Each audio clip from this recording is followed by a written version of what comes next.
ত্রয়োদশ জাতীয় সংসদ নির্বাচনে রিটার্নিং কর্মকর্তাদের বাছাইয়ের সারা দেশে ৩০০ আসনে ৭২৩ জন প্রার্থীর মনোনয়নপত্র বাতিল হয়েছে। ফলে দেখা যাচ্ছে মনোনয়নপত্র বাতিলের হার মোট প্রার্থীর ২৮%। মনোনয়নপত্র বাতিল ও বৈধ প্রার্থীর হিসাব গতকাল রোববার রাতে জানিয়েছে নির্বাচন কমিশন। এতে দেখা গেছে বিএনপির ২৫, জামায়াতে ইসলামীর ১০, জাতীয় নাগরিক পার্টি এনসিপির ৩, ইসলামী আন্দোলন বাংলাদেশের ৩৯, জাতীয় পার্টির ৫৯, বাংলাদেশের কমিউনিস্ট পার্টির ২৫ এবং স্বতন্ত্রর ৩৩৮ জন প্রার্থীর মনোনয়নপত্র বাতিল হয়েছে। মনোনয়ন বাতিল হওয়া অন্য প্রার্থীরা অন্যান্য দলের। বিএনপির ক্ষেত্রে অনেকে দলীয় মনোনয়ন জমা দেননি বলে বাতিল হয়েছে, অর্থাৎ এদের অনেকেই বিদ্রোহী প্রার্থী। সবকিছু মিলিয়ে নির্বাচনের দিকে এগিয়ে যাচ্ছে বাংলাদেশ। সবাইকে স্বাগত জানিয়েছি আর কাবেল নিবেদিত দেশ সন্ধ্যায়। আমি সোনিয়া হক আছি আপনাদের সাথে। কথা বলবো নির্বাচন এবং আইন শৃঙ্খলা বিষয় এবং যেমনটা বলছিলাম যে ভোটের গাড়ি চলা শুরু করেছে এবং নির্বাচনের পরিবেশ আসতে শুরু করেছে। নির্বাচনী আমেজ আমরা দেখতে পাচ্ছি সর্বত্র। আজকে নির্বাচন ও আইন শৃঙ্খলা নিয়ে কথা বলতে আমার সাথে স্টুডিওতে যুক্ত হয়েছেন ASM মোকাররেবুর রহমান নাসিম, ব্যাংকিং ও বেসরকারি খাত উন্নয়ন বিষয়ক সহ সম্পাদক, কেন্দ্রীয় কমিটি আমার বাংলাদেশ পার্টি বা এবি পার্টি। তিনি যুক্ত আছেন আমার সাথে। আমার সাথে যুক্ত আছেন MA আজিজ, সিনিয়র সাংবাদিক ও রাজনীতি বিশ্লেষক। দুজনকে স্বাগত জানাচ্ছি আমাদের আজকের আলোচনায়। আজকের আলোচনাটা আমি শুরু করতে চাই MA আজিজ আপনাকে দিয়ে। যেমনটা বলছিলাম যে নির্বাচনের ভোটের গাড়ি তো চলা শুরু করেছে। প্রত্যেকটা রাজনৈতিক দল নির্বাচনের প্রস্তুতি নিচ্ছে। প্রার্থীরা মনোনয়নপত্র জমা দিয়েছেন, সেগুলোর কোনোটা যাচাই বাছাই হয়ে বাতিল হচ্ছে, কোনোটা বৈধ ঘোষণা হচ্ছে, কোনোটা অবৈধ ঘোষণা হচ্ছে। স্বতন্ত্র প্রার্থীদের ক্ষেত্রে দেখা যাচ্ছে যে বিভিন্ন ধরনের শর্তারোপ করা হচ্ছে। মানে আমরা এইসব বিষয়গুলো নিয়ে আসলে আলোচনা করব, কিন্তু সবচাইতে বড় যে বিষয়টি নির্বাচনকে কেন্দ্র করে আসে সেটি হলো আইন শৃঙ্খলা বা নিরাপত্তাজনিত যে বিষয়টি। আইন শৃঙ্খলা বা নিরাপত্তার বিষয়টি ঠিক এই মুহূর্ত পর্যন্ত আজকে জানুয়ারি মাসের 5 তারিখ এবং ফেব্রুয়ারি মাসের 12 তারিখ, মানে খুব বেশি দিন কিন্তু নেই। সেক্ষেত্রে নিরাপত্তা ব্যবস্থা বা আইন শৃঙ্খলা পরিস্থিতি নিয়ে শুরু করতে চাই। MA আজিজ। ধন্যবাদ আপনাকে, দর্শক শ্রোতাদের এবং সহ আলোচক। দেখেন, নির্বাচনে যত স্টেক হোল্ডার সর্বস্তরে কর্পোরেশন দরকার, যেমন সরকার, ইলেকশন কমিশন, রাজনৈতিক দল এবং ভোটার। তো এখন পর্যন্ত আমার কাছে মনে হয়, আগে তো আমরা নির্বাচন দেখেছি, নির্বাচনের যে উৎসব মুখর পরিস্থিতি তৈরি হয় সেটা এখনো হয়েছে বলে মনে হয় না। কিছুটা হয়েছে, কিন্তু আগের মতো না। এখন আইন শৃঙ্খলা বাহিনীর আইন শৃঙ্খলা পরিস্থিতির কথা যদি বলেন, তাহলে আমি বলবো যে এই অতীত সম্প্রতি যে ঘটে গেল, একের পর এক ঘটনা ঘটেছে। এখনো হাদিকে যে হত্যা করেছে, সেই হাদির হত্যাকারী দেশে আছে না বিদেশে আছে, ভারতে গেছে, এখনো হদিশ নাই, কিন্তু চার্জশিট নাকি দিয়ে দিবে শোনা গেল। তার মানে অনুপস্থিতিতে বিচার হবে। ব্যাপারটা তো এরকমই হলো। কারণ আমার কথা হলো, সরকার আছে, হাদি যেভাবে হত্যা হলো একটা ব্যতিক্রম ধর্মী রাজনীতি। যে এর আগে আপনি দেখেন, আপনার গণপরিষদ, গণতান্ত্রিক পরিষদের আপনার সাধারণ সম্পাদক, তিনি বলেছিল যে 50 জন প্রার্থী টার্গেট কিলিং এর হবে। তখন কেন তাকে জিজ্ঞেস করা হলো না? তার কাছে তথ্য আছে, বলা হয়েছে। তো তাহলে হাদি আপনার পয়সা খরচ না করে পায়ে হেঁটে রিক্সায় চড়ে ক্যাম্পিং করতেছে, সে তো একটা সফট টার্গেট ছিল। তাকে যে কিলার, সে তার সাথে মিছিল করেছে, মিটিং করেছে, একসাথে ছিল। তাকে নিরাপত্তা দিল না কেন সরকার? তাকে এখন হত্যা, তার এখন দেখেন ইনকলাব মঞ্চ শাহবাগ ঘিরে করে আছে কতদিন ধরে। তারা তো বলছেই যে যতক্ষণ হাদির বিচার না হবে ততক্ষণ নির্বাচন হতে পারবে না। এক। দুই হলো, চিটাগাং প্রথম দিকে দেখেন, চিটাগাংয়ে একজন মিছিলে গুলি করে হত্যা করেছে, খুলনা পোর্টে 2 জনকে হত্যা করেছে, তারপরে এনসিপির আপনার শ্রমিক দলের আহ্বায়ক খুলনাতে গুলি লেগে এখনো হসপিটালে আছে।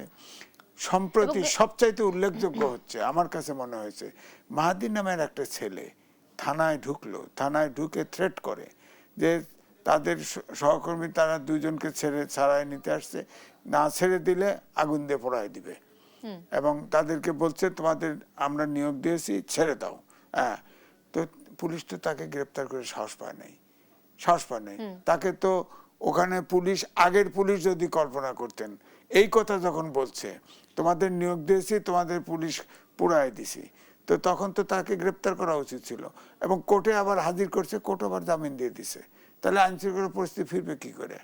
এক, সুতরাং আমি বলবো যে এরপরে অভ্যুত্থানের শক্তিদের ভিতরে কিন্তু বিরোধ চলছেই, যতই বলেন। এখন একটা প্রসেসে আছে, নমিনেশন দেওয়া নিয়ে ব্যস্ততা আছে, ধরেন জোট হচ্ছে, জোটের ধরেন আসন ভাগাভাগির প্রশ্ন আছে, এগুলো নিয়ে ব্যস্ত হয়তো, কিন্তু জোটের বিশেষ করে বড় দুইটা জোট, বিএনপির নেতৃত্বে একটি, জামাতের নেতৃত্বে আর একটি জোট হয়েছে। এখন প্রশ্ন আপনার খেয়াল করে দেখেন, বিএনপির জোট যারা আছে মোটামুটি আসন টাসন ঠিক হয়ে গেছে, কিন্তু তাদের কিন্তু অনেক জায়গায় প্রার্থী আছে দাঁড়ানো, ধরেন বিদ্রোহী প্রার্থী আছে, তাদের হয়তো একটা বড় দল হয়তো নানান রকম তাদের বসাইতে হবে, নইলে তারাও দুর্বল থাকবে, তারা হয়তো চেষ্টা করবে। এই যে জোটগত রাজনীতির যে বিষয়টি, ম্যাজিজ নিশ্চয়ই আমরা সে বিষয়ে ফিরে আসব, কিন্তু আইন শৃঙ্খলা মানে বা নির্বাচন নিরাপত্তাজনিত যে বিষয়গুলো আগে দেখতাম আমরা, ভোটাররা এক ধরনের শঙ্কায়, গত 3-4টা ইলেকশনে দেখেছি আমরা যে ভোটাররা এক ধরনের শঙ্কায়, যাব কি যাব না, কি হবে, দেখা গেল যে ভোট দিতে গেলে সেখানে আমি কোনো সহিংসতার শিকার হব কিনা। এখন তো প্রার্থীরাও একটা নিরাপত্তাহীনতায় ভুগছে। আমি যদি একটু মোকাররিবুর রহমান নাসিম আপনার কাছে চলে যেতে চাই, এই নির্বাচনে মানে 2026-এর যে নির্বাচনটি, এটা আসলে খুবই সেন্সিটিভ একটা নির্বাচন, স্পর্শকাতর নির্বাচন, একটা ভিন্ন প্রেক্ষাপটে একটা নির্বাচন হচ্ছে। 2 বছরের মতো সময় নিয়ে একটা অন্তর্বর্তীকালীন সরকার এই নির্বাচন আয়োজন করতে যাচ্ছে, এবং যিনি আমাদের প্রধান উপদেষ্টা, তার একটা অঙ্গীকার আছে জনগণের কাছে, মানে তিনি আশ্বাস দিয়েছেন যে এইবারের যে ইলেকশনটা হবে সেটা সবচেয়ে ভালো একটা ইলেকশন হবে। সবচেয়ে ভালো একটা ইলেকশন মানে হচ্ছে ভোটাররা স্বতঃস্ফূর্তভাবে ভোট দিতে যাবে, সেই পরিবেশটা মানে আমরা এখন পর্যন্ত নিশ্চিত ঐতিহাসিক। হ্যাঁ, আমি যদি ঠিক আছে, ঐতিহাসিক নির্বাচন হবে। সেই ঐতিহাসিক নির্বাচনটি করতে গেলে নিরাপত্তার বিষয়টির ওপর জোর সবচেয়ে বেশি আসে, বা আইন শৃঙ্খলা বিষয় সংক্রান্ত বিষয়টি আপনি কেমন দেখছেন? ধন্যবাদ আপনাকে। আসলে সবাই কামনা করছে বাংলাদেশে এবারকার নির্বাচনটি হবে খুব ঐতিহাসিক। প্রধান উপদেষ্টার কথাকে আমরা কোট করে বলতে পারি ঐতিহাসিক হওয়া দরকার।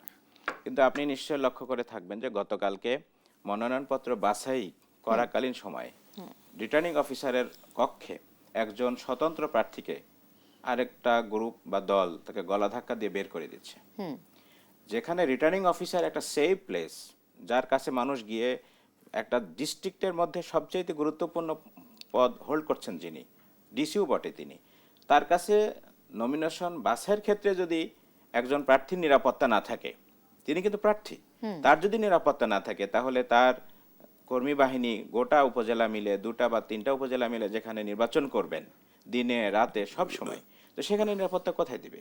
এবং আমি সবাই দেখেছি ভিডিওতে, গলা ধাক্কা দিয়ে তাকে এক জায়গা থেকে হটিয়ে আরেক জায়গায় ধাক্কাতে নিয়ে যাওয়া হচ্ছে। সেখানে কি ভূমিকা রাখা হয়েছে আইন শৃঙ্খলা রক্ষার ক্ষেত্রে? আমরা এটাকে যদি একটি উদাহরণ হিসাবে দেখি এবং অথবা বিচ্ছিন্ন অংশ হিসাবে দেখি, তবুও বলতে পারি যে আগামী জাতীয় নির্বাচনে যেটা আইন শৃঙ্খলার অবস্থা হবে, তাতে আমি ব্যক্তিগতভাবে মনে করি খুব সুন্দরভাবে ঐতিহাসিক নির্বাচন করার জন্য আইন শৃঙ্খলার পুরো মাত্রায় যে পরিবেশ থাকা দরকার সেটি নেই। এছাড়াও আপনি দেখবেন যে বাংলাদেশের প্রতিটা অঞ্চলে বিভিন্ন জায়গায় এর আগে আমরা পোস্টার লাগাতে গিয়ে দেখেছি। আমি নিজেও যখন একজন প্রার্থী, আমি নাটোরের 1 আসন লালপুর বাগাতিপাড়া আসনে আমি একজন এবি পার্টির প্রার্থী, সেখানে আমার বিলবোর্ড ভেঙে ফেলা হয়েছে, আমার পোস্টার ছিঁড়ে ফেলা হয়েছে, আমার কর্মীদেরকে 2-1জনকে হুমকি দেওয়া হয়েছে। তো এই ধরনের যখন আগে থেকেই শুরু হয়েছে, আমরা এই কথাগুলো দলীয় মাধ্যমে, মিডিয়ার মাধ্যমে সব জায়গায় বলেছি, একাধিক আমি চ্যানেলেও আমি প্রোগ্রাম করতে গিয়ে বলেছি।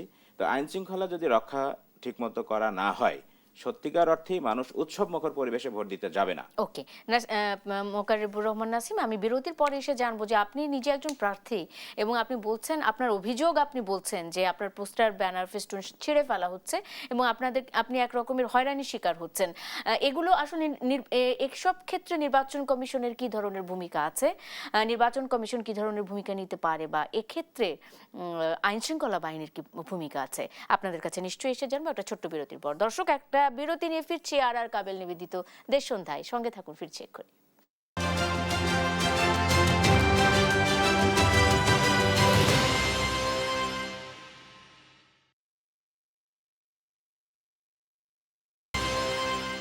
বিরতির পর স্বাগত আরেকবার। দেখছেন আর কাবেল নিবেদিত দেশ সন্ধ্যা, আমি সোনিয়া হক আপনাদের সাথে আছি। আলোচনায় ফিরতে চাই নির্বাচন ও আইন শৃঙ্খলা আজকে আলোচনার বিষয়, যদিও অনেক বিষয় আছে, তার মধ্যে আমি আলোচনায় ফিরে যেতে চাই। শুরুতেই এম এ আজিজ আপনাকে যুক্ত করতে চাই। সেটি হলো যে একটা খবর দিয়েই আমি অনুষ্ঠান শুরু করেছিলাম, সেখানে অনেকেরই মনোনয়নপত্র বাতিলের যে বিষয়টি, সে বিষয়টি উঠে এসেছে এবং যদিও তাদেরকে আপিল করার সুযোগ দেওয়া হয়েছে, তারা আপিল করছেন এবং অনেকেই বলছেন যে আসলে এই আপিলের যে সময়টুকু বা আপিলের ফলাফলের পর নির্বাচনে ফিরে আসার যে প্রস্তুতির যে বিষয়টা, সেই সময়টা পর্যাপ্ত কিনা সেটা নিয়ে অনেকে শঙ্কা প্রকাশ করেছেন। কিন্তু সুশাসনের জন্য নাগরিক বা সুজনের সম্পাদক বদিউল আলম মজুমদার আজকে বলছেন যে যারা নির্বাচনে অংশ নিতে চান তাদের প্রার্থিতা অকারণ বাতিল করা হলে নির্বাচন অংশগ্রহণমূলক ও গ্রহণযোগ্য করার ক্ষেত্রে প্রতিবন্ধকতা সৃষ্টি হয়। যাদের প্রার্থিতা বাতিল হয়েছে তাদের একটি বিরাট অংশ স্বতন্ত্র। আমি শুরুতেই উল্লেখ করেছি প্রায় 338 জন। স্বতন্ত্র প্রার্থীর ক্ষেত্রে 1% ভোটারের যে স্বাক্ষর দরকার, এটি অযৌক্তিক। এম এ আজিজ, বদিউল আলম সাহেব কিন্তু সংস্কার কমিশনে ছিল, এখন আওয়াজ মারলে তো হবে না। ভোটারের একটা সেন্টারে 3 লাখ 3.5 লাখ ভোটার আছে, তার 1% স্বাক্ষর নিয়ে তার মনোনয়নপত্র সাবমিট করতে হবে। শুধু নাম না, তার আবার ভোটার নাম্বারও লাগবে। বলেন তো, তাকে ইলেকশন করার আগে ইলেকশন। 2 হচ্ছে, ধরেন 3 লাখ ভোটার আছে, তার 1% হলে প্রায় কত হয় হিসাব করলে? 3000 ভোট। এটা কি সম্ভব? পসিবল? 3000 লোক একটা সেন্টারে যদি ওপেন হয়, অমককে আমি সমর্থন করলাম, তার গোপনীয়তা রইল কোত্থেকে? তার ভোটটার গোপনীয়তা, এটা তো কন্ট্রাডিকশন।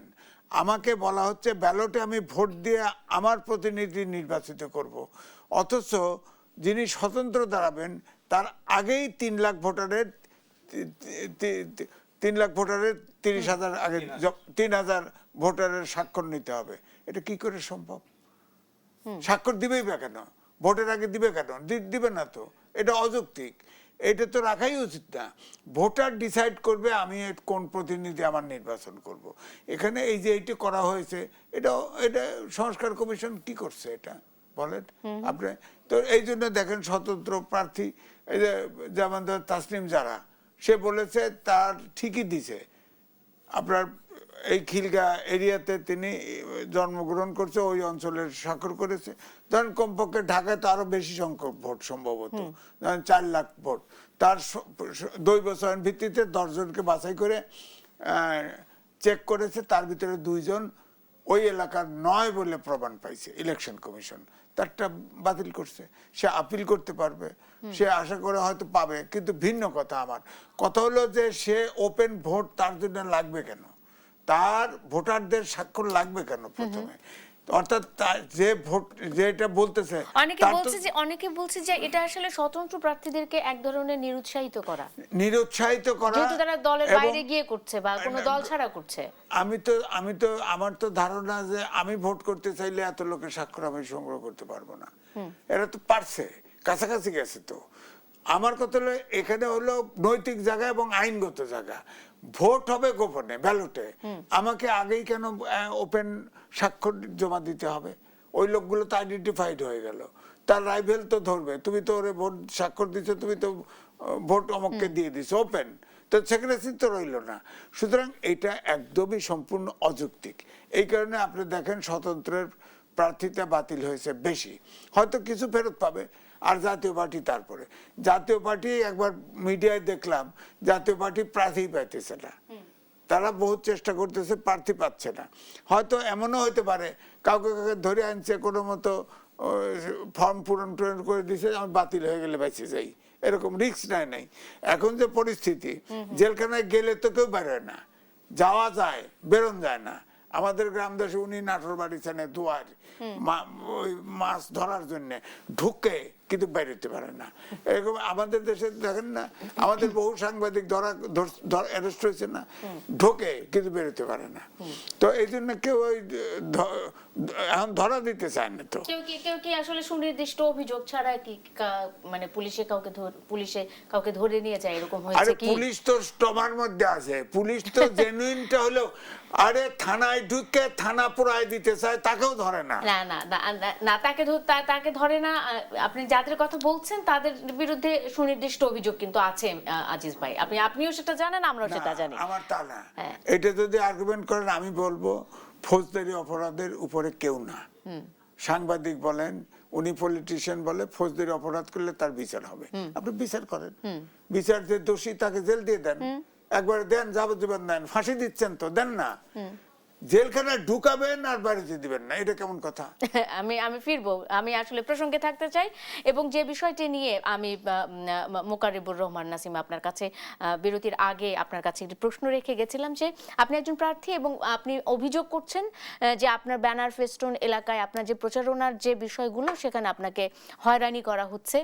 নির্বাচন কমিশনের কাছে কি আপনি অভিযোগ করেছেন কিনা, তারা কি ধরনের উদ্যোগ নিচ্ছে সব বিষয়ে? মানে আপনি তো একা প্রার্থী নন, যে অনেক প্রার্থী নিশ্চয়ই এই ধরনের হয়রানির শিকার হচ্ছে, নির্বাচন কমিশনের ভূমিকাটা কি? এই বিষয়টা নিয়ে আমি তখন দেশের বাইরে ছিলাম সেই সময়, তো আমাদের যারা নেতাকর্মী আছেন তারা বিভিন্ন পর্যায়ে কথা বলেছেন, তো বলছে এগুলো খুব ছোট একখাটো ব্যাপার, এগুলো নিয়ে আর বেশি মাতামাতি করার দরকার নেই। কিন্তু মিডিয়াতে অনেক ফলাও করে প্রচার করা হয়েছে, ছবি সহ রিপোর্ট আকারে এসেছে, বিভিন্ন ভাবে আসছে, ফেসবুকে আসছে। তো আমরাও বিষয়টাকে ওইভাবেই দেখেছি, এবং দেশের বাইরে থাকার কারণে আমিও তাদেরকে বলেছি যে ঠিক আছে, যদি কোনো রকম পরিস্থিতি খারাপ হয় তো সেই ধরনের পরিস্থিতি মোকাবেলা করতে যাওয়ার দরকার নেই, আমরা একটা শান্তিময় আগামী ভবিষ্যৎ চাই, এই জন্য এগুলোকে স্কিপ করে গেছে এক ধরনের বলতে পারেন। দ্বিতীয় এটাও বলতে পারেন যে আমরা যতটুকু দেখছি যে আসলে প্রতিকার চেয়ে কোনো প্রতিকার পাওয়া যাচ্ছে না।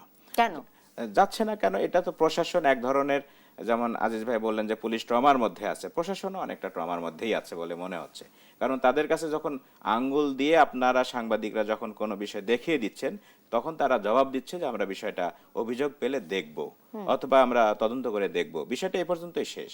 হাদির মতো জায়গায় যদি আমরা বলি, ওসমান হাদিকে যে হত্যা করা হয়েছে, যেমন আজিজ ভাই একটু আগেই বললেন যে আগামী 7 তারিখে চার্জশিট দেওয়া হবে, তো কারা হত্যা করলো, তার বাইরে তো আক্রমণ করেই সবকিছু করা হচ্ছে, উনি প্রেজেন্ট নাই বা আদালতে হাজির করা হবে না, এইভাবেই হচ্ছে। যখন হাদির মতো একজন মানুষকে নেওয়ার পরে বিচারের জায়গায় এরকম হচ্ছে, তখন আমাদের মতো সাধারণ গ্রামের মানুষগুলো যারা ভেঙে ফেলছে, কারা ভাঙছে, বলে যে আপনাদের কাছে কোনো রেকর্ড আছে কিনা, আপনারা জানেন কিনা, জানলে লিখিতভাবে বলেন।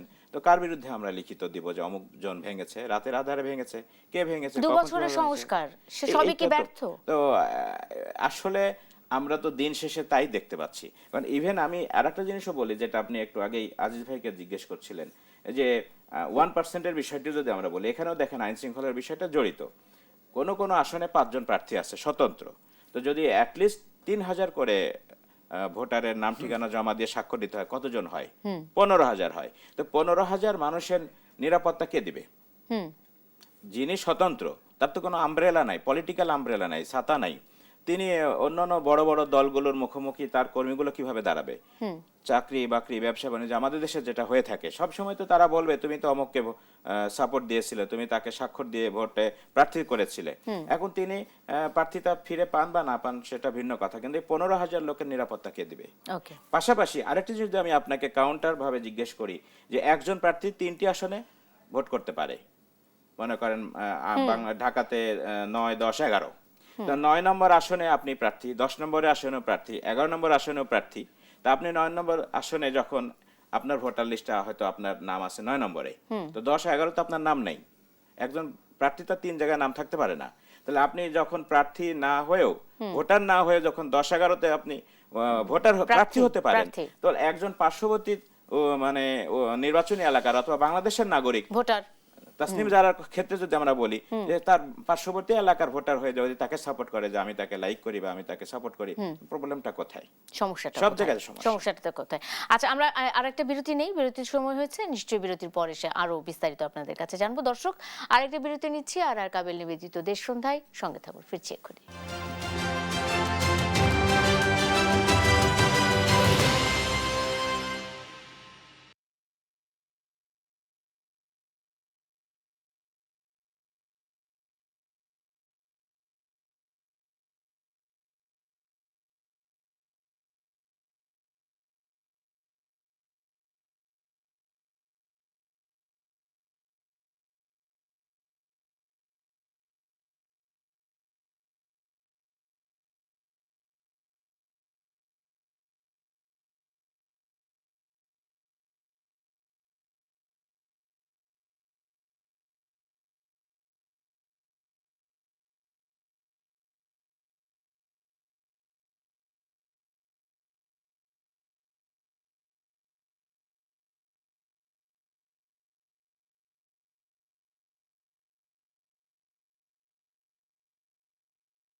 বিরতির পর স্বাগত আরেকবার। দেখছেন আর কাবিল নিবেদিত দেশ সন্ধ্যা, সোনিয়া হক আপনাদের সাথে আছি। নির্বাচন ও আইন শৃঙ্খলা এই বিষয়টি নিয়ে কথা বলছি।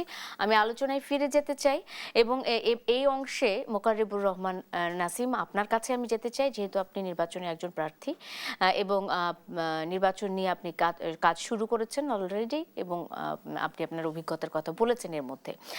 আমি একটু যদি উল্লেখ করতে চাই যে অনেকেই বলছেন যে নির্বাচনটা আসলে এক ধরনের ব্যবসায় পরিণত হয়েছে, মানে নির্বাচনে কালো টাকা, যার টাকা আছে সে নির্বাচন করতে পারবে বা সে নির্বাচনে জিতবে, এমন মন্তব্য অনেকেই করেন এবং এই কালো টাকা নির্বাচনের সার্বিক পরিস্থিতিকে নানাভাবে প্রভাবিত করে। আমরা দেখেছি আইন শৃঙ্খলা থেকে শুরু করে নিরাপত্তা, এমনকি ভোট কেনা পর্যন্ত, কেনা বেচা পর্যন্ত হয়।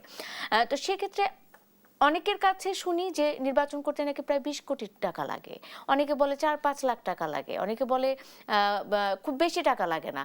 মানে আসলে নির্বাচন করতে গেলে কত টাকা লাগে? আপনি তো একজন প্রার্থী, আপনি কত টাকা দিচ্ছেন, খরচ করছেন? আমি আমার হলফনামায় বলেছি যে আমি 5 লক্ষ টাকা খরচ করব মাত্র, অথচ আমার লিমিট আছে 25 লক্ষ টাকা খরচ করার, এটা সরকারি বিধিতে। কিন্তু আমি যতটুকু দেখেছি মাঠে কিন্তু 25 লক্ষ টাকা দিয়ে একদিনেই শেষ হয়ে যাবে, কারণ আমার দুটো উপজেলা, প্রায় 3.5 লক্ষ ভোটার। আপনি যদি এই মানুষগুলোকে, যারা নেতাকর্মী হিসাবে যারা চিহ্নিত, এখন কিন্তু সলিড নেতাকর্মী পাওয়াও কঠিন। আমাকে কয়েকদিন আগে একজন এসে বলল যে আপনার এখানে 500 মোটরসাইকেলের একটা র্যালি করে দিই, মানে রাস্তা দিয়ে আপনি সারাদিন ঘুরে বেড়াবেন, শোডাউন করে দিই। তা আমি বললাম ঠিক আছে, ভালো, এত দরকার নেই, 200 টাকা হলেই হবে। তো বলে আপনি শুধু মাথা পিছু 1000 টাকা করে দেবেন। কেন? তার একটু খাওয়ার খরচ, তেলের দাম, তো এটা তো মানবিক দাবি তার, সে বলছে এটা তো স্বাভাবিক খরচ। এখন যদি 500 জনকে যদি 1000 টাকা করে দেন, কত টাকা যায়? 5 লাখ টাকা। আপনি যদি মাসে 2টা শোডাউন করেন, তাহলে কত জায়গায় 10 লাখ টাকা যায়। এইভাবে যদি আপনি চিন্তা করেন যে কোনো নেতা কর্মীকেই আপনি টাকা ছাড়া মাঠে নামাতে পারবেন না। আবার আপনি যখন শুধু 3 জন লোক নিয়ে ঘুরবেন, তখন লোক বলবে যে আপনার কোনো লোক নাই, ভোটার নাই, আপনার টাকা নাই, আপনাকে ভোট দিয়ে কি হবে, আপনি জিতবেন না। আসলে তো টাকা ছাড়া তো আপনার কিছুই হচ্ছে না। ইভেন ভোটের দিন এবং ভোটের আগের দিন, সেখানেও প্রত্যেকটা কেন্দ্রে আপনার 1 লক্ষ টাকার মতো করে খরচ করতে হবে, পোলিং এজেন্টদের খাবার দাবার, গাড়ি ভাড়া, এটা সেটা সবকিছু দিয়ে। আপনার যদি 100টা যদি কেন্দ্র থাকে, তাহলে তো আপনার ওখানে 1 কোটি টাকা ধরেন লাগবে। আপনি 25 লাখ টাকা যেহেতু আপনি লিগালি খরচ করতে পারবেন, আপনি 25 লাখ টাকা হাতে নিয়েই আপনি নির্বাচন করতে গেলেন, এই 25 লাখ টাকাতে কি আপনি কভার করতে পারবেন নির্বাচনের দিন পর্যন্ত? আমি যদি করি সেভাবে আমার মতো করে হবে, কিন্তু বাস্তবিক অর্থে অন্য প্রার্থীরা যেভাবে খরচ করছে তার তুলনায় আমার কিছুই হবে না। আচ্ছা, কারণ আমাকে লোক বলবে যে আমাকে পান খাওয়াতে পারে না নাসিম, আমাকে গাড়ি ভাড়া দিতে পারে না, আমার সাথে করে নিয়ে ঘুরতে পারে না, দুপুরবেলা লাঞ্চ করাতে পারে না।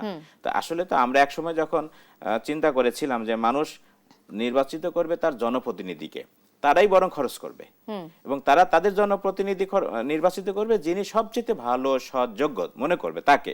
কিন্তু তা তো নয়। এখন তো মানুষ ভোট দেয়, অনেকে বলে না যে জনপ্রিয়তা অনেক বেশি। আমি তো অনেক সময় চ্যালেঞ্জ করেই বলি যে জনপ্রিয়তা আপনার বেশি না, জনপ্রিয়তা হলো বর্তমান বাংলাদেশে রাজনৈতিক দলের বেশি বা প্রার্থীর মার্কার বেশি।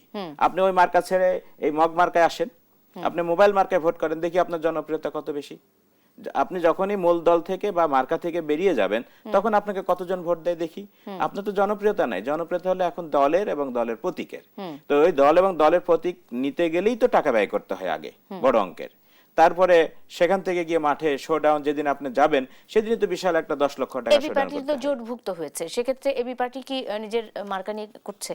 এবার তো সরকারি বিধি মোতাবেক জোট হলেও প্রত্যেকের নিজ নিজ মার্কা নিয়ে ভোট করতে হবে। এবার তো সিস্টেম এটাই। এখন এবার 11 দলীয় জোটের সাথে এবি পার্টি গিয়েছে। এখন এবি পার্টি যেখানে যেখানে নির্বাচন করবে তার ইগল মার্কায় ভোট করবে, আর এরপরে হাত পাখাওয়ালা হাত পাখায় ভোট করবে, ঘড়িওয়ালা ঘড়ি ভোট করবে, দাড়িপাল্লা দাড়িপাল্লায় ভোট করবে। তো যার যার প্রতীকে শেষে ভোট দিবে। এখানে যদি জোটই হয় তাহলে আমাদের দেশে 51টা 52টা রাজনৈতিক দলের নিবন্ধন দেওয়ার দরকার কি? আমার তো মনে হয় এরকম আগামী দিনে এরকম টার্মস এন্ড কন্ডিশন থাকা দরকার যে কোনো জোট ভিত্তিক হবে না। কারণ আপনি ভোট করেন, আপনার যে মিশন ভিশন আপনি জনগণকে দেখান, বলেন, সেভাবে আপনি নির্বাচন করেন। অবশ্যই। তা না হলে আপনি যদি মার্চ করেন আরো অন্য দলগুলোর সাথে তাহলে কি হলো? কেন কেন জোট করে নির্বাচন করতে হচ্ছে? আমাকে কেন ক্ষমতায় যেতে হবে। ক্ষমতায় যেতে হবে মানে জোট না করলে আপনি ক্ষমতায় যেতে পারবেন না। আমাকে তো সময় দিতে হচ্ছে না।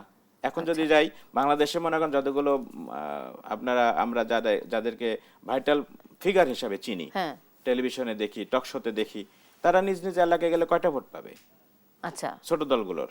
তো তখন তারা কি করে? চিন্তা করে যে তাহলে আমাকে একটা বড় দলের সাথে ঢুকে গিয়ে নির্বাচিত হয়ে আসতে হবে সংসদে। অসংখ্য ধন্যবাদ মোকাররেবুর রহমান নাসিম। শেষ করতে চাই আপনার সাথে, আমি চলে যেতে চাই এম এ আজিজ। আসলে কালো টাকার প্রভাবের বিষয়টি তো একটুখানি অল্প একটু বলবেন, এবং সেই সাথে এই যে জোট, মানে আমি জোটে না গেলে নির্বাচনে জিততে পারবো না, আমাকে ক্ষমতায় যেতে হবে, সংসদে যেতে হবে, এবং সর্বশেষ নজির আমাদের সামনে যেটি, সেটি হলো এনসিপি জামাতের সাথে জোটবদ্ধ হওয়া, এবং 11টি দল নিয়ে এবি পার্টিও আছে সেই জোটের মধ্যে। তো সবকিছু মিলায় যদি আপনি বলতেন, শেষ করতেন যদি। দেখেন, এখন সেলিম ভাইকে তো প্রতীক হিসেবে ধরলে হবে না। একটা নির্বাচনে জিততে হলে যেমন প্রতীক লাগবে, তেমনি কমপক্ষে 10 কোটি টাকা লাগবে। উপরে ঢাকা শহরে হলে 50 কোটি 100 কোটিও লাগতে পারে। তো আপনি এই নির্বাচন প্রসেসে একটা লোককে, একটা এমপিকে চোর বানাচ্ছেন। কারণ হচ্ছে সে যদি 10 কোটি টাকা খরচ করে, সামনের বারে নির্বাচন করবে, তার মুদ্রাস্ফীতি ঘটবে, তার 20 কোটি টাকা চুরি করতে হবে, আর তার এই 10 কোটি টাকা তুলতে হবে মুদ্রাস্ফীতি সহ। তার মানে তাকে ওই টিয়ার কাবিখা এগুলো চুরি করতে হবে অন্তত 40 কোটি টাকা। তো চোর তো বানাইলেন আপনি, নির্বাচন প্রসেসেই আপনি চোর বানাই দিলেন। হ্যাঁ, এই দ্বিতীয়টা হচ্ছে যে সেলিম ভাই হয়তো সবাই ঘুষ টুস দিতেছে না, তো এই জন্য বোঝে নাই। নাসিম ভাই বুঝতেছে না। আপনি দেখেন অজ পাড়াগাঁয়ে যে সূর্যের আলো আর পাকঘর দেখছে, সে নারীও মনে করে যে প্রার্থী হয়েছে, তার কাছে টাকা নেওয়া আমার অধিকার, অর্থাৎ সেও ইনডাইরেক্টলি চাঁদাবাজ। এইভাবে নির্বাচন টাকা আলা ছাড়া করতে পারবে? আপনি বলেন ওনার ওখানে 3.5 লক্ষ ভোটার, প্রত্যেকটা লোক প্রত্যাশা করে উনি টাকা দিবে, টাকা ছাড়া এক কদম কাউকে নড়াতে পারবে না। কিভাবে? পরিস্থিতিটা এমন হয়েছে। মানে শুধু প্রার্থী এখন দুর্নীতি পরায়ণ হয়ে গেছে এটা এমনটা না, ভোটাররাও এখন দুর্নীতি পরায়ণ, এটাই তো আমরা বলতে পারি। সে বোঝে না, সে বুঝতেওছে না। কিছু যারা পলিটিক্যাল ওয়ার্কার তারা বোঝে, কিন্তু আমি বলছি যে একটা সাধারণ গৃহবধূ, যে বললাম না পাকের ঘর আর তার ঘর, সেও মনে করে প্রার্থী আসলে তার কাছে টাকা নেওয়া আমার অধিকার। মানে টাকা থাকলে সে জিতবে। অসংখ্য ধন্যবাদ M A Aziz, S M মোকাররেবুর Rahman Nasim, দুজনকেই অসংখ্য ধন্যবাদ জানিয়ে আজকের মতো শেষ করতে চাই। দর্শক, এই ছিল আজকের আর কাবেল নিবেদিতদের সন্ধ্যায়। আপনাদেরও ধন্যবাদ সাথে থাকার জন্য।